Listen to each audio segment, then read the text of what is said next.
बिना किसी देरी के सीधा आज के इस बेहद दिलचस्प विषय पर आते हैं, ब्रह्मचर्य। इंटरनेट पर इसके बारे में आपने शायद बहुत कुछ सुना होगा, लेकिन आज हम इस विश्लेषण में इसके असली अर्थ, इसके हैरान करने वाले फायदों और इसे अपने जीवन में उतारने के एकदम व्यावहारिक तरीकों की गहराई में जाएंगे। अब आपने इंटरनेट पर वो वायरल वीडियोस तो देखे ही होंगे जो दावा करते हैं कि सिर्फ 30 दिन के ब्रह्मचर्य से आपको कोई सुपर पावर मिल जाएगी। लेकिन क्या सच में ऐसा होता है? स्रोत सामग्री की माने तो ये दावे असल में सिर्फ एक अधूरा सच हैं। अगर हम इंटरनेट के इस मिथक की तुलना प्राचीन वास्तविकता से करें तो जमीन आसमान का फर्क दिखता है। इंटरनेट इसे सिर्फ एक 30 दिन के चैलेंज या रातों रात कामयाबी पाने के शॉर्टकट की तरह पेश करता है, लेकिन असल में प्राचीन ग्रंथों के अनुसार ये कोई क्लिकबेट ट्रेंड बिल्कुल नहीं है। ये तो मानसिक और शारीरिक शुद्धता का एक आजीवन मार्ग है जो इंसान की पूरी सोच और आदतों को जड़ से बदल देता है। तो आइए भाग 1 पर आते हैं, असली परिभाषा। यहाँ इस शब्द की गहराई को समझना बहुत जरूरी है। ब्रह्मचर्य का मतलब सिर्फ अपनी शारीरिक इच्छाओं को दबाना नहीं है। इसका असली अर्थ है ब्रह्म के समान आचरण करना। मतलब जब आपकी जीवनचर्या और आपके काम एकदम सत्य और ब्रह्मांड के केंद्र से संचालित होने लगें। जब आप इस गहराई से जुड़ जाते हैं, तब जाकर आप सही मायने में इसके रास्ते पर होते हैं। और यहीं पर लोग सबसे बड़ी गलती करते हैं। उन्हें लगता है कि बस शारीरिक नियंत्रण ही सब कुछ है, लेकिन स्रोत इस बात पर बहुत जोर देता है कि मानसिक पवित्रता शारीरिक नियंत्रण से कहीं ज्यादा मुश्किल और जरूरी है।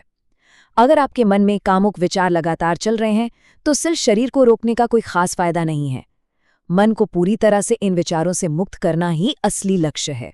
एक और बहुत बड़ा मिथक है कि जो इस रास्ते पर चलता है वो शादी नहीं कर सकता। ये बिल्कुल गलत है। स्रोत एकदम साफ करता है कि विवाह की पूरी अनुमति है।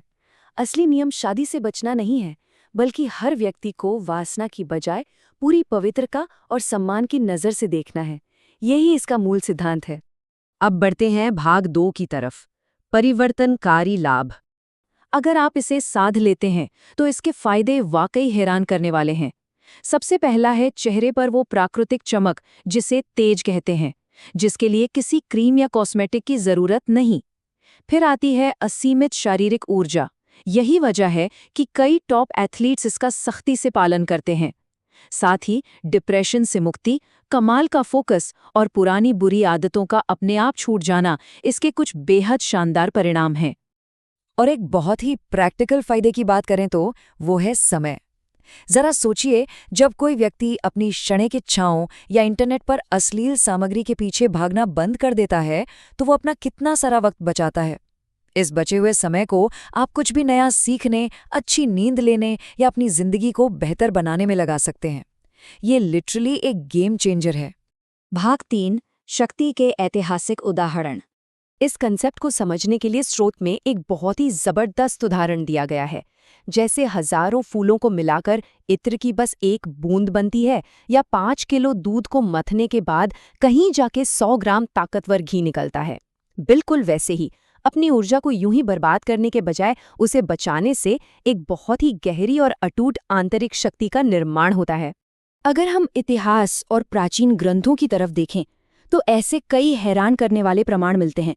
हनुमान जी का द्रोणागिरी पर्वत उठा लेना, भीष्म पितामह का तीरों की शैया पर इतने दिनों तक जीवित रहना, या फिर स्वामी दयानंद सरस्वती का अपने सिर्फ एक हाथ से 2 घोड़ों वाली गाड़ी को रोक देना।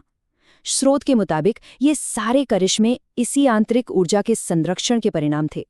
अब जरा 4000 किलो के इस आंकड़े पर गौर कीजिए। जी हाँ, 4000 किलो, लगभग एक पूरे हाथी का वजन।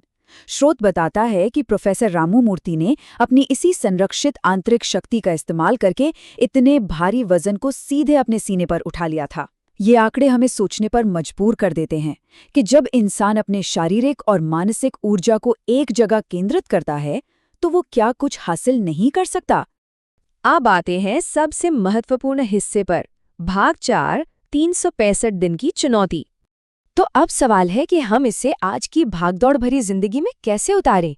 स्रोत ने इसके लिए 3 आसान लेकिन असरदार कदम बताए हैं। पहला, पूरे 365 दिन का सोचकर घबराए नहीं, बस आज के दिन पर फोकस करें। हर दिन को अपना डे 1 माने। दूसरा, आपका मन 1000 बहाने बनाएगा गिव अप करने के, उन्हें पूरी तरह इग्नोर करें। और तीसरा, अगर कभी आप फिसल भी जाएं या फेल हो जाएं, तो खुद को कोसने के बजाय तुरंत माफ करें और अगले ही पल फिर से शुरुआत करें। ये बात सच है कि हमारा मन हमेशा आसान रास्ते और डिस्ट्रैक्शंस ही खोजता है, लेकिन स्रोत में एक बहुत गहरी बात कही गई है, मन ही आपके पतन का सबसे बड़ा कारण है, लेकिन अगर एक बार ये काबू में आ गया तो यही मन आपकी शक्ति का सबसे बड़ा स्रोत बन जाता है। बस इसी मन को हमें जीतना है। और इस मन को काबू करने का सबसे अच्छा तरीका क्या है? सोचिए कि आपका मन एक 5 साल का छोटा सा बच्चा है, जिसे पहली बार ज्ञान प्राप्त करने के लिए किसी सख्त गुरुकुल में भेजा गया है। वो बार बार भटकेगा, खेलना चाहेगा, लेकिन आपको एक सख्त और धैर्यवान गुरु की तरह उसे बार बार सही रास्ते पर लाना है, बिना गुस्सा किए, बस अनुशासन के साथ। और अंत में इस विश्लेषण का एक बहुत ही पावरफुल टेकअवे, हर रात सोने से पहले खुद से बस एक सवाल पूछें, क्या आज मैंने जो भी किया उसने मुझे मेरे अंतिम लक्ष्य के करीब पहुंचाया या उससे और दूर कर दिया? अगर जवाब हाँ है तो बेहतरीन, अगर नहीं तो कोई बात नहीं, कल एक नई शुरुआत है। तो अब सोचने वाली बात यह है, क्या आप अपने मन की इस असीम प्राचीन शक्ति को दोबारा जगाने के लिए आज से अपना डे 1 शुरू करने के लिए तैयार हैं?